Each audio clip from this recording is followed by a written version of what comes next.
এই তো এই চিনি চিনি ইয়ে বাবা চিনির গায়ে গালে হচ্ছে লিপস্টিক লাগিয়ে গেছে গো ই বাবা গো লিপস্টিক হা ওখানে কে দেখো পাপা কবে আসবে আর কি না জামা সিঙ্গারে তো বেশ সিঙ্গারে দেওয়ালটা ভালো লাগে একটা সময় আসবে আচ্ছা তোমাকে জামাটা কে এনে দিয়েছে গো মিমি এটা লিপস্টিকের দাগ লেগে গেছে গো বাবা লিপস্টিকের দাগ লেগে গেছে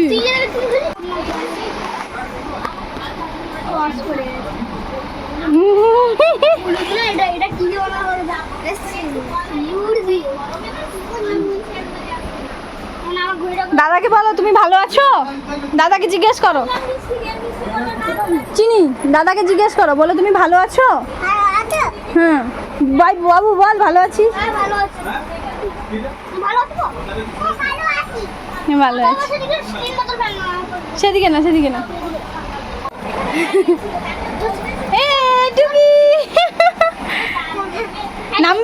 নামবে না এখানে থাকবে খাও নমস্কার, কেমন আছে সবাই? আশা করছি সবাই অনেক ভালো আছে, সুস্থ আছো। আমার নতুন আরেকটা ভিডিওর সঙ্গে সকলকে জানাই অনেক স্বাগত। আগের ব্লগে তোমাদের সঙ্গে আমি শেয়ার করেছিলাম সকালবেলা থেকে পুজো দেওয়া সমস্ত কিছু, তো সেগুলো শেয়ার করেছি। তবে এখন শেয়ার করব কোথায় কাদের বাড়িতে কতজনের বাড়িতে দিচ্ছে না দিচ্ছে প্রসাদ, তো বাড়িতে কে কে খেতে আসছে না আসছে, কে কে আমাদের বাড়িতে এসছে সেগুলো তোমাদের সঙ্গে শেয়ার করব। তো চলো বন্ধুরা আজকের ভিডিওটা দেখতে থাকো, আশা করছি ভালো লাগবে। সোনাকে কেউ যে এমন চেনো না সেরকমটা কিন্তু নয়।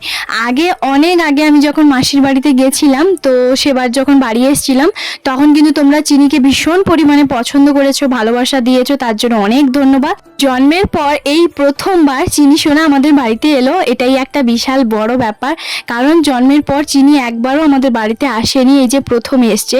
দুপুরবেলা দিদি, মাসি আর মা এরা তিনজন মিলে কিন্তু গোটা পাড়া প্রত্যেকের বাড়িতে থালাতে করে প্রসাদ কিন্তু দিয়ে আসছে। যেহেতু অনেকগুলো বাড়ি আছে বুঝতেই পারছো, প্রত্যেকের বাড়ি গিয়ে থালা সাজিয়ে হচ্ছে তোমার দিয়ে আসা, সেটাও কিন্তু কম খাটনি নয়। তো যাই হোক সেগুলো মা, দিদি আর মাইমাও কিন্তু করে দিয়েছিল। এরপরে দেখতে পাচ্ছ আমার শাশুড়ি মা চলে এসেছে। তার কারণ হচ্ছে যখন আমাদেরকে তোমাদের দাদাভাই ছাড়তে এসছিল, তো তারপরে আমি বলেছিলাম যে যাও তোমার মাকে গিয়ে নিয়ে আসো, কারণ উনি কিন্তু দুপুরবেলা আসবে বলে ওরকমটাই বলেছিল। মিষ্টি পায়েস খেয়েছো চাটনি খেয়েছো? চাটনিটা খুব সুন্দর না? তোমার ভালো লাগছে না এখানে? হ্যাঁ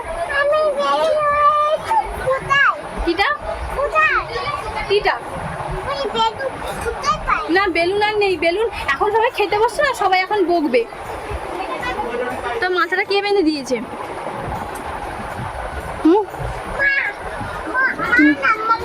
মাম্মি?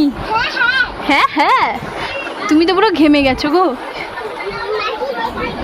দিদির যে আজকে ঝোল ভাতের মানসিকটা দেওয়া ছিল, তো সেটাতে আজকে প্রায় বলতে পারো সব কটা ঘর মিলিয়ে বা বাড়িতে যতজন লোক খাবে প্রায় 80 জন মতন খাওয়া দাওয়ার ব্যবস্থা আছে। তো দেখতেই পাচ্ছ আমার মেজো জেঠুর বাড়ির সবাই কিন্তু এসছে, মানে মেজো জেঠুর ঘরের দিদি ওরা, জামাইবোরা, তো ওদের যে মেয়ে সবাই কিন্তু আজকে আমাদের বাড়িতে কিন্তু খাওয়া দাওয়ার ব্যবস্থা আছে। তো সেই জন্য দেখতেই পাচ্ছ ওরা কিন্তু সবাই খেতে বসছে, ওদের সঙ্গে একটুখানি কথা বলছিলাম, গল্প করছিলাম। তো যাই হোক এখানে কিন্তু খেতে দিচ্ছে মাসি আর হচ্ছে জামাইবু, দিদি, এরা সবাই কিন্তু খেতে দিচ্ছিল। সত্যি কথা বলতে বাড়িতে যখন এত আত্মীয় বন্ধুবাস আসে না, তখন মনে হয় সবার সঙ্গে গল্প করি, কথা বলি, ভিডিওটা যে করব সেটাই আর হয়ে ওঠে না। তো যাই হোক সবার সঙ্গে বেশ অনেক দিন পর দেখা। তো আমার জেঠুর ঘরে যে দিদি ওরা, তারা কিন্তু ওই যে মনসা পুজো হয়েছিল তখন কিন্তু আসেনি, সেই কারণে ওদের সঙ্গে অনেক দিন পর দেখা, অনেক গল্প, অনেক আড্ডা এইসবই হচ্ছিল। আর এখানে দেখতে পাচ্ছ চিনি কিন্তু প্রচুর পরিমাণে দুষ্টু একটা বদমাশ, মানে ওর পিছনে একজন দুজন তো দরকার, ও সব জায়গায় ছুটে বেড়াচ্ছে। আর ও একটাই কথা বলছে, আমার এই ঘরটা নাকি ভীষণ পছন্দ হয়েছে, তো বলছে আমার এই ঘরটা ভীষণ পছন্দ, তাই আমি একটু নেচে নিই। তো যাই হোক এখানে দেখতে পাচ্ছ আমার মেজো জেঠু আর মেজো জেঠিমাও কিন্তু খেতে চলে এসেছে। আর আমার মেজো জেঠু যেহেতু পায়ে একটুখানি প্রবলেম আছে, সেই জন্য মেজো জেঠুকে কিন্তু টেবিলে খেতে দেওয়া হবে। তো যাই হোক মেজো জেঠিমা এখানে বলছে তুই আমার এই পোশাকে হচ্ছে তোর ভিডিও করিস না, তো সেই জন্য একটুখানি লজ্জা পাচ্ছিল। তো যাই হোক বেশ ভালোই লাগলো আজকে, একটা বলতে পারো ভীষণ একটা আড্ডা জমজমাট একটা ঘর হয়েছিল। তারপরে আমার পাশের বাড়ি একজন কাকুর ঘরে, ওদের বাড়িতেও সবাইকে ডাকা হয়েছে। এখানে তাদের বাড়িতে ভাই কাকু ওরা সবাই দিদা ওরা চলে এসেছে। তো সবাই মিলে প্রায় বলতে পারো এখন শেষের পর্যায়ে, মানে এখন বাড়ির কয়েকজনই খাবো আর সবার বাড়িতে কিন্তু দিয়ে আসা হয়েছে। এখানে দেখতেই পাচ্ছ আমি বসে পড়েছি আর আমার পাশে কিন্তু পূজা দিয়েও বসে পড়েছে, মানে আমার মাসির মেয়ে, যারা অনেকেই হচ্ছে দেখেছো জানো। তো যাই হোক, প্রসাদ, মায়ের প্রসাদ, এটা তো একটা আলাদাই স্বাদ, বুঝতেই পারছো, তার নিয়ে আর কোনো কিছু বলার নেই। তো অমৃত লাগে, ভীষণ ভালো লাগে, সত্যি কথা আমার তো ব্যাপক লাগে। তো জামাইবু এখানে খেতে দিচ্ছিল, জামাইবু সেই প্রথম থেকে শেষ পর্যন্ত কিন্তু সবাইকে খেতে দিচ্ছিল। তো যাই হোক, তারপরে তোমাদের দাদাভাই বললো আমি একটু পরে খাবো, যেহেতু সকালবেলা থেকে এতটা গাড়ি জার্নি হয়েছে, তো সেই কারণে বললো আমি সবার শেষে খাবো। তো সেই জন্য আমি একাই বসে পড়েছি। ওকে আমি জিজ্ঞেস করেছিলাম যে তুমি কি খাবে, ও বললো যে না আমি একটুখানি পরে খাবো। তো সেই কারণে, আর এখানে চাটনিটা শেষ পাতে ছিল, মানে দারুণ, দই মিষ্টি পাঁপড় সমস্ত কিছু ছিল, ভীষণ ভালো, ভীষণ ভালো। আজকে দারুণ মজা করে খেয়েছি। তবে একটাই কথা, আজকে প্রচুর গরম, একে তো গরম, দুয়ে হচ্ছে এত লোকজনের তোমার নিঃশ্বাস, বুঝতেই পারছো, একটু তো আরো বেশি গরম লাগবে। তবুও যেন সেই গরমের মধ্যে আনন্দটাই একটুখানি বেশি। মেজো জেঠু কিন্তু প্রচুর স্পিডে খাওয়া দাওয়া করে, তো সেই জন্য মেজো জেঠু অলরেডি খাওয়া হয়ে গেছে, এখন চলে যাচ্ছে বাড়ি। আর মেজো জেঠিমা এরা সবাই আমরা বসছিলাম। তো তারপরে এই যে দেখতে পাচ্ছ আমার পাশের বাড়ির সামনে যে কাকুরদের বাড়ি, তো তাদের বাড়ির সবাই কিন্তু এক লাইনে বসে পড়েছে, সঙ্গে মাসিও কিন্তু বসে পড়েছে। মাসি কিন্তু, ওরা যখন মিষ্টি দোকানে ছিলাম তার 15 মিনিট আগে মাসি ওরা কিন্তু বাড়ি চলে আসে। তো যাই হোক, সেই কারণে মাসিও কিন্তু খেতে বসে পড়েছে, কারণ মাসিরও খিদে পেয়ে গেছে স্বাভাবিক। এখন বাজে হচ্ছে তোমার বিকেল 4:30, এখন আমার শাশুড়ি বেরিয়েছে। আর এই যে দেখো আমাদের ঘরে চিনি সোনাকে দেখেছো, এতটা পরিমাণে দুষ্টু, গাড়ি চলছে তার উপরে উঠে পড়ছে। যেই ওকে না বলা হলো, বললো আমাকে নিয়ে যাবে না, নিয়ে যাবে না, মানে ওর যেই ছোট্ট মুখে এত সুন্দর সুন্দর মিষ্টি কথাগুলো ব্যাপক লাগে। আসলে এখানে অনেকের কথা, তোমরা কোনো কিছুই ওর কথাটাই বুঝতে পারবে না, বাকি আর সবার কথাটাই শুনতে পাবে, সেই কারণে হচ্ছে আমি ভয়েসটা দিলাম না। তো যাই হোক, এখন কিন্তু তোমাদের দাদাভাই যাচ্ছে আমার শাশুড়িকে ছাড়তে। আর এইদিকে দেখো পেছনে সববার মানে কি গরমে অবস্থা দেখো। তো যাই হোক, এখানে চিনি তো পুরো একদম পাগলি হয়ে গেছে, জামা টামা খুলে মাথা টাথা চিরুনি করবে এক্ষুনি, কারণ ওরাও সন্ধ্যেবেলার দিকে বেরিয়ে পড়বে। ভেবেছে তোমাদের দাদাভাই আর আমার শাশুড়ি হয়তো বাড়ি চলে গেল, তো সেই কারণেই বলছে ওরা থাকলো না, চলে গেল, আমাকেও নিয়ে গেল না। তো এই যে তোতলা মুখে যে কথাগুলো বলছিল না, বেশ সুন্দর লাগছিল। তারপরে এখন ছোট মামা আমাকে বলল তুই একটু বেরা, তো তোকে নিয়ে একটুখানি বাজারে যাব, কারণ লস্যি আনতে, কারণ ছোট মামা যেহেতু এখানে এসছে কোনো কিছু নিয়ে আসেনি বলে, সেই জন্য ছোট মামা বললো এখন বিকেল বেলা চল, আইসক্রিম খাবে না হচ্ছে তোমার লস্যি খাবে। সবাইকে জিজ্ঞেস করলো, সবার একটাই হচ্ছে ডিমান্ড হয়েছে যে আইসক্রিম তো সব সময় খাই, লস্যি খাই, কারণ এখানকার লস্যি সত্যি ভীষণই ভালো, ভীষণ টেস্টি, তোমরা তো সবাই জানো। আগের দিন আমি বাজারে এসে লস্যি খেয়েছি, আর আজকেও হচ্ছে এই যে 16 গ্লাস মতন হচ্ছে তোমার লস্যি নেওয়া হচ্ছে, যেহেতু অনেকেই বাড়িতে আছে সেই কারণে।